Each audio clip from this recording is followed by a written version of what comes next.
What I'm about to tell you is going to give you the chills through and through. You are not going to believe the verifications of everything that has been said regarding my video on the King's Royal Cipher being the mark of the beast. A beast is a king, according to the prophet Daniel. The king's mark is extremely important, and I had the dream of the Royal Cipher being the mark of the beast, which is the mark of the king. I saw the crown, I saw the 666 intertwined in the crown, and it was only until this year when King Charles III's Royal Cipher was actually created that I knew what the dream meant.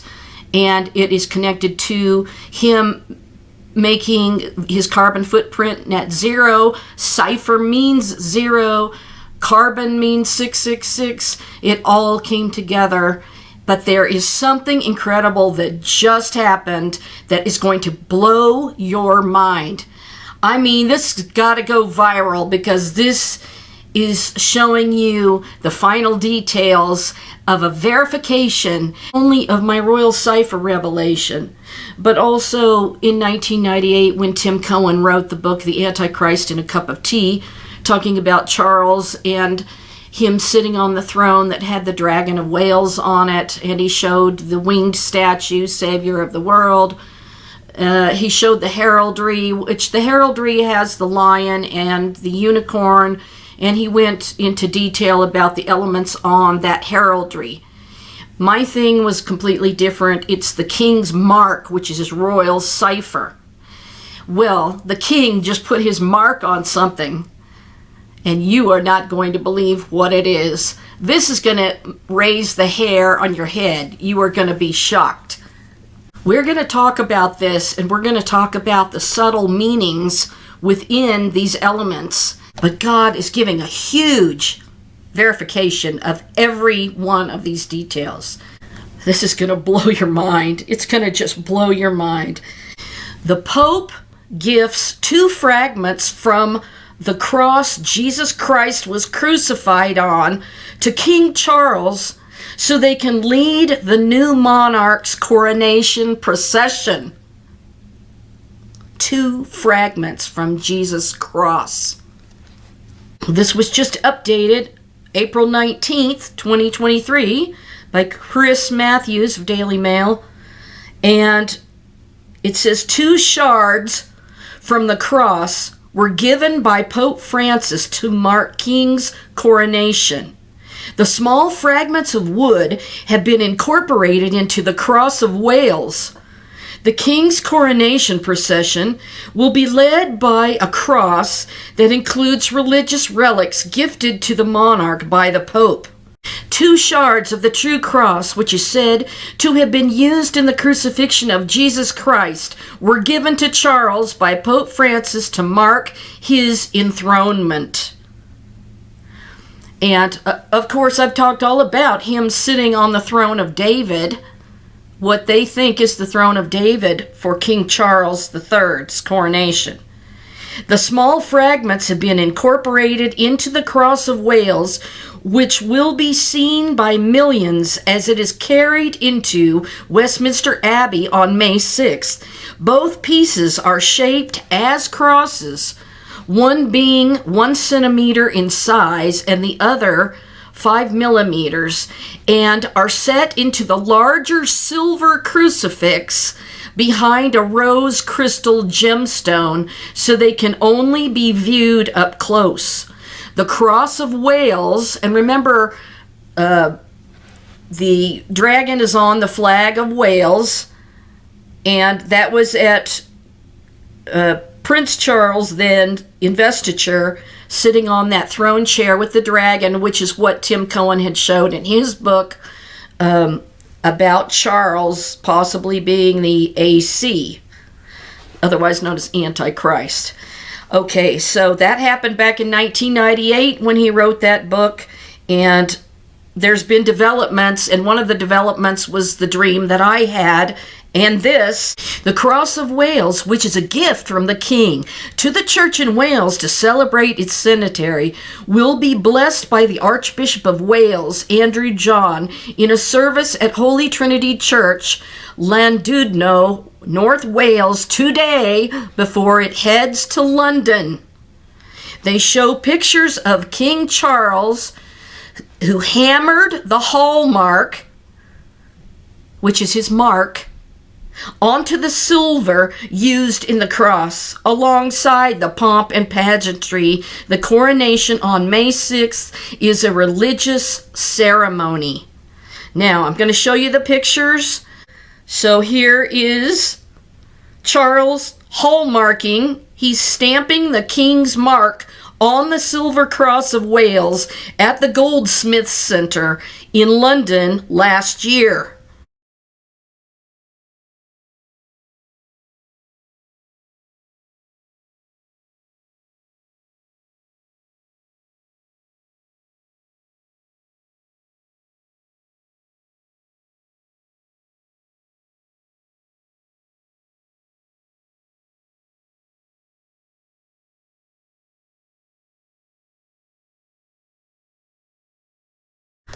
The small fragments have been incorporated into the Cross of Wales. Both pieces are shaped as crosses, one being 1 centimeter in size and the other 5 millimeters, and are set into the larger silver cross behind a rose crystal gemstone so they can only be viewed up close, and it shows these pictures.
Upon its return, the cross will be shared between the Anglican and Catholic churches in Wales.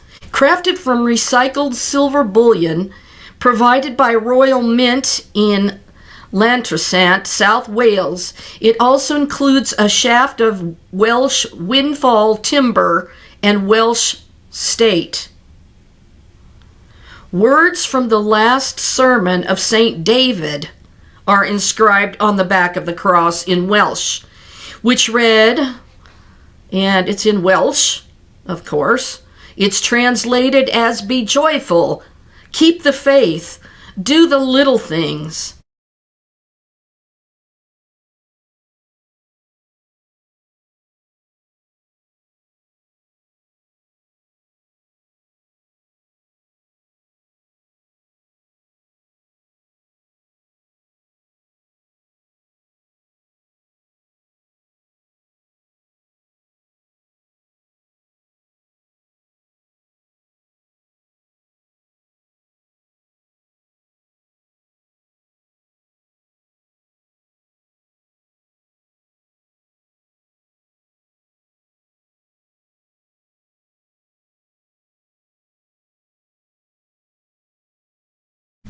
Now those were the hallmarks, the mark of the king that was stamped into the back of the silver cross in this picture.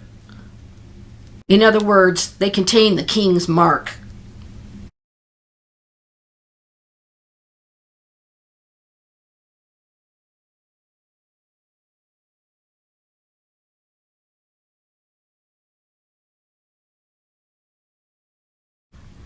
The silver elements bear a full hallmark, including the royal mark, a leopard's head, which was applied by the king himself in November last year when visiting the Goldsmiths Center in London. He stamped it with the king's royal mark of a leopard head. Archbishop Andrew said, "We are honored that His Majesty has chosen to mark our centenary with a cross that is both beautiful and symbolic. Its design speaks to our Christian faith, our heritage, our resources, and our commitment to sustainability. We are delighted, too, that its first use will be to guide their Majesties into Westminster Abbey at the Coronation service. The Roman Catholic Archbishop of Cardiff and Bishop of Menevia, Mark O'Toole, said, "With a sense of deep joy, we embrace this cross kindly given by King Charles and containing a relic of the true cross generously gifted by the Holy See. It is not only a sign of the deep Christian roots of our nation, but will, I am sure, encourage us all to model our lives on the love given by our Savior Jesus Christ." The Roman Catholic Archbishop of Cardiff and Bishop of Menevia, Mark O'Toole, said, "We look forward to honoring it not only in the various celebrations that are planned, but also in the dignified setting in which it will find a permanent home."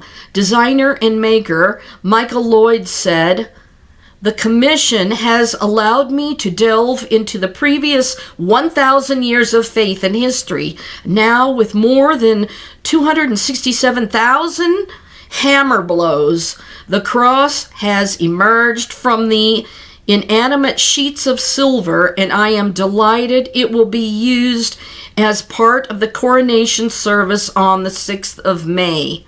Dr. Francis Parton, deputy curator of the Goldsmiths Company, who managed the commission, said, "Using the ancient craft of chasing silver, Michael Lloyd has created a beautiful object which combines a powerful message with a practical purpose.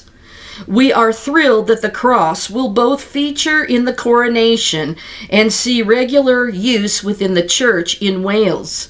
The public service held in Llantrisant began at 9 a.m., the start of the church's governing body meeting. The true cross, what is it? A Christian relic is reputedly the wood of the cross on which Jesus Christ was crucified. Legend says the true cross was found by St. Helena, mother of Constantine the Great, during her pilgrimage to the Holy Land in about 326 AD. The earliest historical reference to the homage of the true cross occurs in the mid-4th century. By the 8th century, the accounts were enriched by legendary details describing the history of the wood of the cross before it was used for the crucifixion. Adoration of the true cross gave rise to the sale of its fragments, which were sought as relics. French theologian John Calvin said that all the existing fragments, if put together, would fill a large ship, an objection regarded as invalid by some Roman Catholic theologians who claimed that the blood of Christ gave to the true cross a kind of material indestructibility so that it could be divided indefinitely without being diminished. Such beliefs resulted in the multiplication of relics of the true cross wherever Christianity expanded in the medieval world, and fragments were deposited in most of the great cities and in a great many abbeys. Shrines designed to hold the fragments also multiplied, and some precious object of this kind survive. The desire to win back or obtain possession of the true cross was claimed as justification for military expeditions, such as that of the Byzantine Emperor Heraclius against the Persians in 622-28, and the capture of Constantinople by the Crusaders in 1204. The feast of the finding of the cross was celebrated in the Roman Catholic Church on May 3rd until it was omitted from the church calendar in 1960 by Pope John I guess 23 is his number. Another article on this, published by Janine Henney, published on April 19th, 2023. King Charles's coronation cross includes wood from Jesus' true cross, a gift from Pope Francis. The Cross of Wales, which will lead the coronation procession at Westminster Abbey on May 6th, incorporates a relic of the cross on which Jesus was crucified. King Charles's coronation cross includes a holy gift from Pope Francis, believed to be connected to Jesus Christ. On Wednesday, the cross that will lead the coronation procession at London's Westminster Abbey on May 6th was blessed in Wales. The Cross of Wales, as it's called, features 2 splinters reportedly taken from the cross Jesus was crucified on 2,000 years ago, and these represent the thorns and thistles of the Garden of Eden because of the curse of mankind, and Jesus bore our sins on the cross. So the cross and these splinters represent sin, and Jesus bearing our sin on the cross. Could that make him the man of sin? Because this is going forward to his coronation. Wow. The Times reports that the pieces of wood measuring about 0.2 and 0.4 inches were a personal coronation gift from the Pope to the king, adding that the Vatican believes the wood is from the true cross. The splinters have been arranged in the shape of a cross in the center of the Cross of Wales behind a rose crystal gemstone at its center, like the other article stated. It's hugely significant. It's a remarkable thing that the king has been able to find favor with the Vatican, and as a result of that good relationship, Pope Francis has agreed to gift these small fragments of the Holy Cross. The Archbishop of Wales, the Most Reverend Andrew John, told the Times. The embellishment was recently added to the Cross of Wales just in time for the coronation. Charles' 74th commissioned Goldsmiths company in London to make the Cross of Wales in 2020 to celebrate the centenary of the church in Wales. The commemorative cross is made of recycled silver bullion with Welsh windfall timber and slate. Charles did the honors of applying the king's mark, leopard's head, to the cross during a visit to Goldsmiths in November 2022, which the company says is a first for a monarch. Lines from the last sermon in St. David, the patron saint of Wales, are etched on the back of the cross. Be joyful, keep the faith, do the little things, the etching says in Welsh, according to the church in Wales. The Archbishop of Wales blessed the Cross of Wales at the Holy Trinity Church in Llandudno. The church said in a morning service that was open to the public on Wednesday after the cross leads the procession, which Prince George will be part of. At the coronation on May 6th, it will be shared between the Anglican and Catholic churches in Wales. Charles became King Charles the moment his mother died, but the coronation is to do with the job and being the monarch in the eyes of all the people, royal historian Robert Lacey previously told People. Well, it's actually enduing him with power and authority under the anointing of the Holy Spirit. That's how the coronation ceremony is supposed to go. So, following nearly 1,000 years of tradition, the service will be conducted by the Archbishop of Canterbury. The coronation will reflect the monarch's role today and looks forward to the future while being rooted in long-standing traditions and pageantry, Buckingham Palace previously said. Let's just say that these so-called splinters or thorns from the cross, the thorn is most commonly interpreted in relation to persecutions or hardships Paul faced. Other interpretations include one pre-Vatican II Roman Catholic writer thought that it denotes suggestions of impiety, Paul's agony over Jewish rejection of the gospel. The spiritual meaning of the cross in Christian terms is a salvation through Messiah's sacrifice, redemption, atonement, suffering, faith. The cross also signifies acceptance of death or suffering and sacrifice. But mostly, the power of the cross of Messiah, Christ, reconciles humanity with our Heavenly Father. In Jesus, Yeshua, we find forgiveness of sin. So he bore our sin on the cross. So those fragments represent the sin that Jesus bore on our cross. And they precede this king in the coronation ceremony. They represent the sin of humanity. This could very well be a symbolic meaning of the man of sin. And what did we see in Genesis 3? Because you have heeded the voice of your wife and have eaten from the tree of which I commanded you, saying, you shall not eat of it, cursed is the ground for your sake. In toil you shall eat of it all the days of your life, both thorns and thistles it shall bring forth for you. That's what the cross, the crown of thorns, represents. The thorn and thistles of the curse. Cursed is the ground. So both thorns and thistles it shall bring forth for you. And you shall eat the herb of the field. In the sweat of your face you shall eat bread till you return to the ground. For out of it you were taken, and for dust you are, and to dust you shall return. So once again, I'm saying that these true fragments of the cross represent Jesus bearing humanity's sin on the cross. And that's preceding this king at his coronation. The cross was a sign of the curse of the sin of the world. So the king stamped his hallmark, his mark, the king's mark, onto this cross. And the mark was the head of a leopard.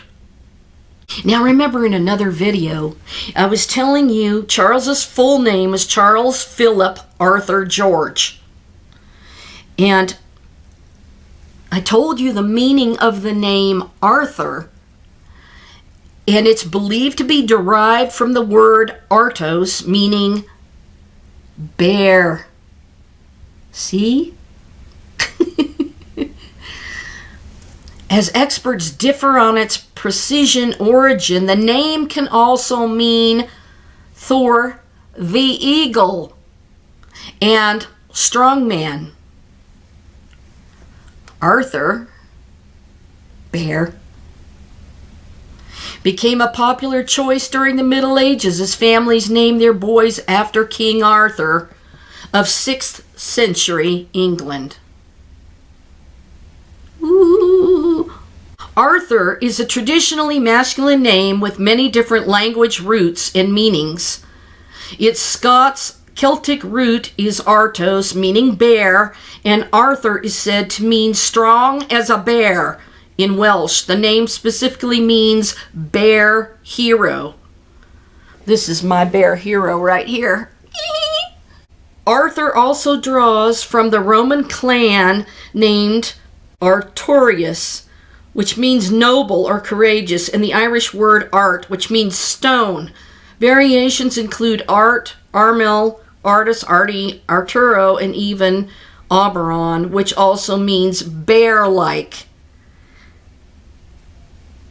The most famous Arthur was, of course, King Arthur, a legendary 6th century king of England who pulled a sword from a stone, helmed the Round Table of Knights, Lancelot, wed Guinevere, and embarked on a quest for the Holy Grail. The name Arthur appears in Shakespeare as well as in King John's Arthur as the name of Duke of Bretagne. So not only did King Charles make his hallmark, the king's mark, on the cross that represents the leopard head, but one of his names means bear. And we know already that in his heraldry, and for centuries the kings of England, their heraldry have had the lion, which Tim Cohen showed in his book. Obviously, it's the royal heraldry.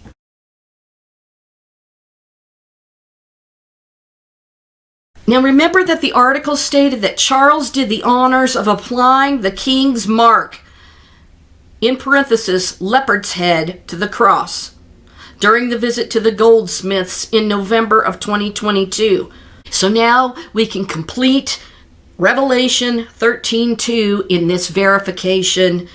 The beast, and remember, a beast I told you was a king, as according to the prophet Daniel. The beast, the king, I saw resembled a leopard, but had feet like those of a bear, and a mouth like that of a lion. The dragon gave the king, the beast, his power and his throne and great authority. The dragon of Wales, that throne chair that Charles was sitting in during his investiture as the Prince of Wales. And that was what Tim Cohen had showed in his book about the Antichrist in a cup of tea. So now this is a verification of everything. This Revelation 13:2. The king I saw resembled a leopard, but had feet like those of a bear, and a mouth like that as a lion, and the dragon gave the beast his power and the throne and great authority. He has all four like nobody ever on the earth. You should have the chills like never before. So then we go to Daniel 7, and we see Daniel had a dream and visions of his head upon his bed. Then he wrote the dream and told the sum of the matters. Daniel spake and said, I saw in my vision by night, and behold, the four winds of the heavens strove upon the great sea, and four great beasts came up from the sea, diverse from one another. The first was like a lion, and had eagle's wings. I beheld till the wings thereof were plucked, and it was lifted up from the earth, and made stand upon the feet as a man, and a man's heart was given to it. And behold, another beast. So these are like two kings. A second is like to a bear, and it raised up itself on one side, and it had 3 ribs in the mouth of it between the teeth of it. And they said thus unto it, Arise, devour much flesh. After this I beheld, and lo, another like a leopard, which had upon the back of it 4 wings of a fowl. The beast had also 4 heads, and dominion was given to it. After this I saw in the night visions, behold, a 4th beast, dreadful and terrible and strong exceedingly, and it had great iron teeth. It devoured and brake in pieces, and stamped the residue with the feet of it, and it was diverse from all the beasts that were before it. And it had 10 horns. I considered the horns, and behold, there came up among them another little horn, before whom there were 3 of the first horns plucked up by the roots. And behold, in this horn were eyes like the eyes of a man, and a mouth speaking great things. So here we have the symbolism of the leopard, the lion, and the bear in the past. This is interesting because this was a bear that had the 3 ribs in the mouth of it. Now remember, we just had the Shah of Iran, which is ancient Persia, making a prayer of peace, freedom, and security, and putting that prayer in the Western Wall with the Israeli rabbis. And the winged lion was the symbol of ancient Persia. It was also taken and used in Babylon. So among modern interpreters, there is a consensus that the 3 ribs represent 3 nations subjugated by the Persians. They also represent 3 kingdoms that pose the greatest threat to their power: Lydia, Babylon, and Egypt, or some think Media, Lydia, and Babylon. The command to devour much flesh emphasizes Persia's superior military might over the peoples from Asia Minor and Egypt to India. But think about this. Charles is representing the bear. In his name, Arthur. Bear hero. And think about that there were 3 countries subjugated under England: Scotland, Ireland, Wales. And he rules from London, England. 3. That's like 3 ribs in his mouth. Why ribs? If you think about ribs, they're all attached to each other. Each one is a separate bone, and they're in the same rib cage, which protects your respiratory and your breathing. You might also want to know that the winged lion was in Persian mythology, and It was called Lamassu or Shedu in Mesopotamian mythology, depicted as a winged lion. It was often depicted with a bull's body instead of a lion's body. The griffin in classic mythology was depicted as a lion eagle creature. And of course, it is the griffin, which is a dragon, and it's got other elements of some of these creatures on the flag of Wales, which is what Tim showed in his book. The winged lion was with a ram's head decorated in the palace of Darius I in Susa. Susa was the capital of the ancient Persian Empire, and that was its symbol. And the winged lion was in Babylon on the Ishtar Gate. So now, in that symbology, we have King Charles III coming together with the winged lion, which is the monarchy of the Shah of Iran, who wants to restore the parliamentary monarchy of Persia, of Iran, right now, as we're speaking. That's what he wants. And to bring Israel peace, freedom, and security. And you've got King Charles III about to be coronated, representing his mark of the leopard head and the bear in his name and the lion of England. Now you've got to hear this. This is about the Goldsmith Company Assay office put down its roots at Goldsmiths Hall more than 700 years ago. And this is where King Charles went to put the king's mark, the leopard's head, on the cross. And it says, the first of its kind, it has grown from testing a relatively small number of articles in the 14th century to handling more than 3 million articles in 2014. The changing face of the industry means that technological developments in assaying, marking, and laboratory testing are both necessary and inevitable, whilst the office is steeped in tradition with staff who, between the number of hundreds of years of knowledge and expertise. The changing face of the industry means that technological developments in assaying, marking, and laboratory testing are both necessary and inevitable, whilst the office is steeped in tradition with staff who between them number hundreds of years of knowledge and expertise.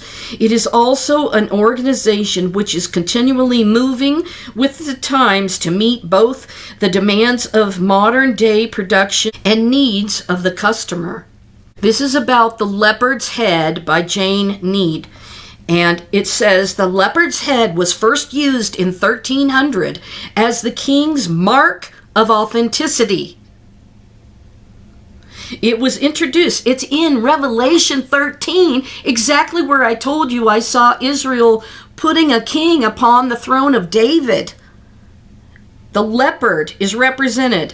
The leopard's head was first used in 1300 as the king's mark of authenticity. It was introduced by Edward I.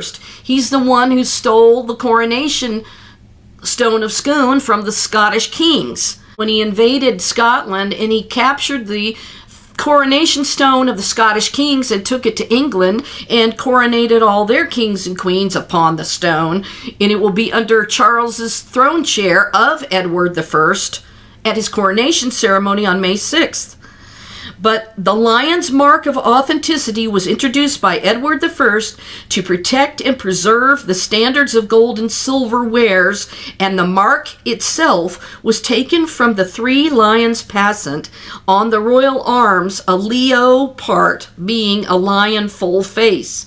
The image of the leopard was first altered in 1478 when a crown was added in order to differentiate between articles marked before and after this date. On this time, the Goldsmiths Company appointed its first common assayer, Christopher Elliot, and gold and silversmiths were required to bring their wares to Goldsmiths Hall to receive the mark of the hall. It is from this date that the word hallmarking enters the English language, with its connections and connotations of quality and excellence.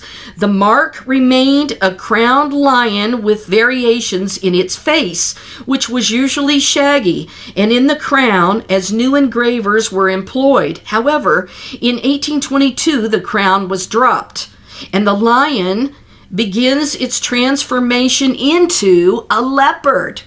Over the years, they have changed the face of the leopard in the king's mark.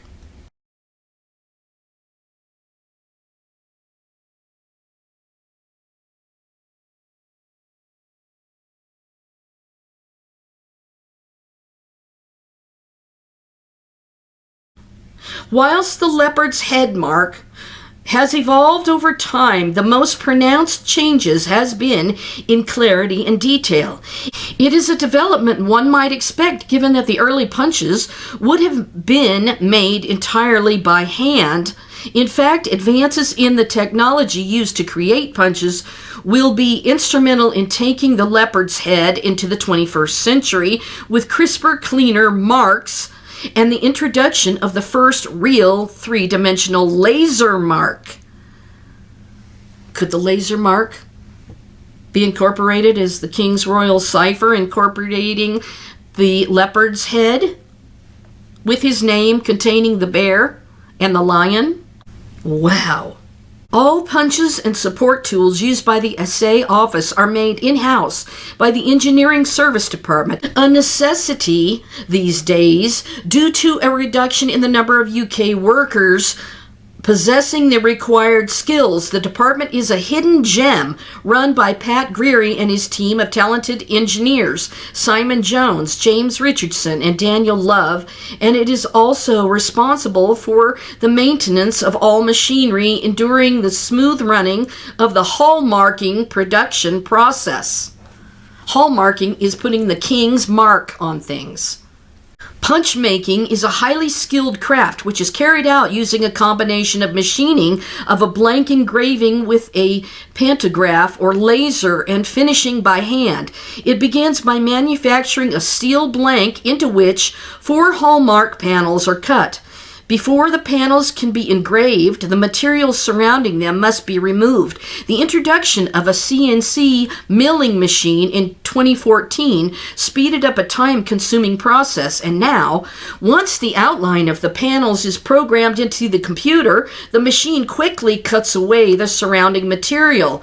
Pat and his team are constantly testing the technology to find more efficient ways of carrying out tasks, including creating steel supports that will allow the machine to cut 4 punches at a time. The next stage in the process is to engrave each individual hallmark, the King's Mark panel. Traditionally, a pantograph was issued. The pantograph has 2 arms. One is guided by the engineer, the stylist, and follows the master pattern. The other recreates the movements with a cutting tool, the spindle, producing a scaled-down replica of the master at a ratio ranging from 1.51 to 10:1. By lifting up and over sections, the Z-axis engraving in a third direction can be carried out to create 3D relief and a highly detailed mark.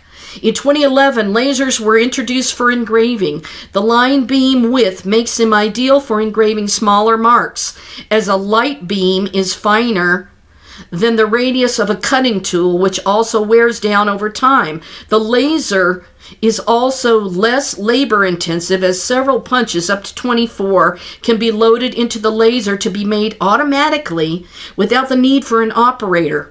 Pantograph engraver is still used to produce punches for large marks, as it is more efficient for the removal of large quantities of material.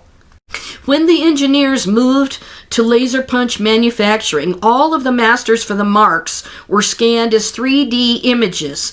These images were then converted into artwork that could be read by the new laser machine. Now remember that this king is going to put an image in the newly built temple. And this is a 3D image here. These images were then converted into artwork. Okay, the lasers rasters across the surface of the punch blank like a TV image. A smooth 3D topography is built up as the beam cuts in thousands of ultra-thin layers. Once the panels are engraved, the punch is finished by hand, hardening, cleaned, and polished, and then checked under a microscope. If a punch is not perfectly made, the hallmark will never be perfect. The combination of using the latest technology along with traditional skills to make punches is an incredible achievement. Pat and his team are dedicated to improving every stage of the manufacturing process, assuring quality of tools and punches, and thus the ultimate quality of the mark. But why stop with punch manufacturing? The experience gained during the punch project gave Pat and Will Evans, the systems development manager, an insight into how the new technology could make a significant difference to the quality of hallmarks applied using a laser. So the king's mark can be used and be implemented by using a laser. Laser hallmarking was introduced in the late 1990s. It now accounts for around 50% of all items hallmarked. The main reason for its success is that laser marking is an etching process which does not involve mechanical movement of the metal. The propensity or damage is eliminated, making it ideal for fragile, hollow, stone set, and mixed metal pieces. The timing of its introduction could also not have been better. Around 90% of all items submitted to the assay office are now important, reflecting the growth in recent years in companies manufacturing or sourcing jewelry in the Far East and Thailand. Historically, unfinished items were sent in by skilled silversmiths for hand marking, and an integral part of the making process was the manual setting back and polishing of the marked item. The trained silversmiths who would have carried out these finishing operations have been replaced by importers and middlemen with no silversmithing skills. The articles arrive in a finished condition, and the non-destructive nature of the laser marking is thus perfect for them. The leopard's head was first used in 1300 as the king's mark, and we see it there in Revelation 13. The beast is a king, and the leopard was associated with him. The leopard's head, the mark of the king. An increasingly popular benefit of laser marking is the ability for customers to apply customized logos and personalization to the option to mark at any size rather than being restricted to the size of their punch. So this could be used by the king to put his mark on the people. The oldest laser machines used in hallmarking production are really only suitable for large display marks. The beam is powerful and has a high tolerance on curves, but it is too wide for small marks. The increasing requirement to mark imported jewelry where marks needed to be smaller led to the purchase of machines with finer beam qualities. However, both generations of machines were only capable of producing marks in 2 dimensions. By extending the 2-dimension mark into a 3rd dimension to create a 2D plus mark, or deep laser mark as it is termed, a 3-dimensional effect can be created. This inability to create a full 3-dimensional mark has led many customers to consider a laser mark as inferior to a struck mark. Fortunately, with their knowledge of the potential offered by new laser technology, Pat and Will saw an opportunity to bring laser marks up to the same standard. Will and Pat worked with ABBEY, the company which had supplied the engineering department's laser, to purchase 4 new machines that are specifically designed for jewelry and small items. The machines, which are significantly smaller overall, have a much finer beam and can create a more detailed image, thereby improving the quality of smaller marks and ensuring it is no longer the customer's second choice. Laser beams engrave by plotting straight lines from fixed points or nodes. The fine beam on the new lasers means that nodes can be plotted close together, which creates finer detail and the impression of a smoother curve. More importantly, the artwork derived from a 3D scan produces node-to-node contour patterns that enable the lasers to engrave in relief without compromising on detail. It is this capability which has led to the creation of a genuine three-dimensional laser mark with the quality and clarity of a struck mark, regardless of its size. It is an enormous project. The artwork library created by Pat and his team has first of all to be inverted so that the lasers cut the design into the metal to create the mark, rather than out of it to create the punch. Once the scans have been successfully inverted, three-dimensional artwork files have to be created and imported to create a virtual punch with 4 to 5 panels, just like the steel punches made by Pat and his team.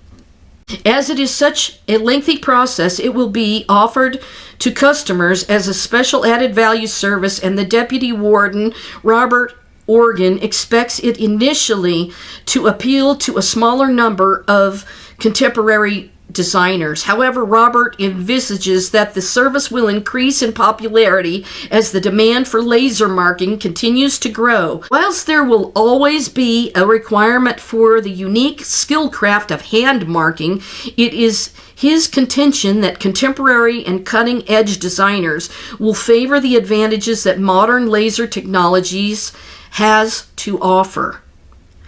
These exciting developments look set to have a lasting effect on the entire hallmarking process, from the common artwork that is used in the creation of punches and laser marks to the wholesale improvement in the quality of every mark, whether struck or lasered, and the inception of a genuine three-dimensional laser mark. The new technology will surely blur the lines between the two techniques, giving customers a greater choice and better overall quality. There is no doubt that Pat and his team will continue to search for new ways to improve the manufacturing and production process, bringing the Leopard's head into the 21st century and ensuring that it endures for another 700 years. The King's Mark, the Leopard's head, mentioned in Revelation 13. Now you have verification. Now you should have the chills, because this is God showing you beforehand, before it comes to pass. And we are eyewitnesses to the prophetic events transpiring before our eyes, people. And he has the mouth of a lion, because the lion is on the flag of England. So when he speaks out of his mouth, he speaks to what I think are 3 ribs: Scotland, Ireland, and Wales. He speaks to them as their king. And the lion, the words come out of the mouth of the lion to these nations. And I want to read Revelation 13:2 again to finish this out.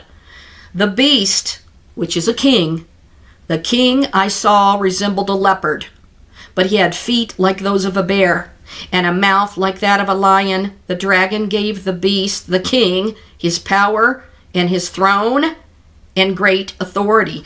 And when does the king receive the power and authority? It's at the coronation ceremony, when he's given the crown upon his head and the royal scepters in his hands.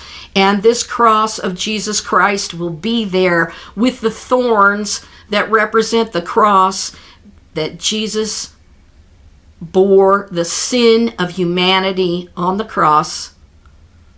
And this king is claiming to have a genealogical line of King David. And I believe the Jews are going to accept him and anoint him as their king. And you've got the king, former king of Persia's descendant, that wants to gain control as another king. There's 4 kings. So we also have Mohammed bin Salman, and we have the king of Jordan. It's all coming together. And this is a verification of everything that Tim Cohen said. And it's now coming to pass. That's what I'm trying to say. His book came out in 1998, but it's been a long haul of, is it going to really develop like that or not?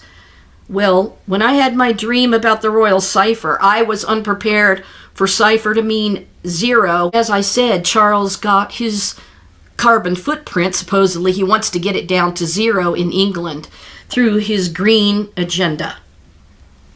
So if they are using lasers for hallmarking, as it's called, or putting the king's mark on things, and lasers are already being used to remove tattoos from skin, lasers are used for resurfacing the skin. Is it possible then that the laser itself will be used through this system to hallmark the people with the king's royal mark, the leopard's face, and his Royal Cipher, which has his name, his number, and his title, and his crown on it, which gives you authentication that you are a subject of the king and that you can buy and sell if you have the king's royal mark. Wow. Oh, man, this is incredible. This is a development from everything shown in the past. If you are not absolutely blown away, this should show you we are so incredibly close to the Lord appearing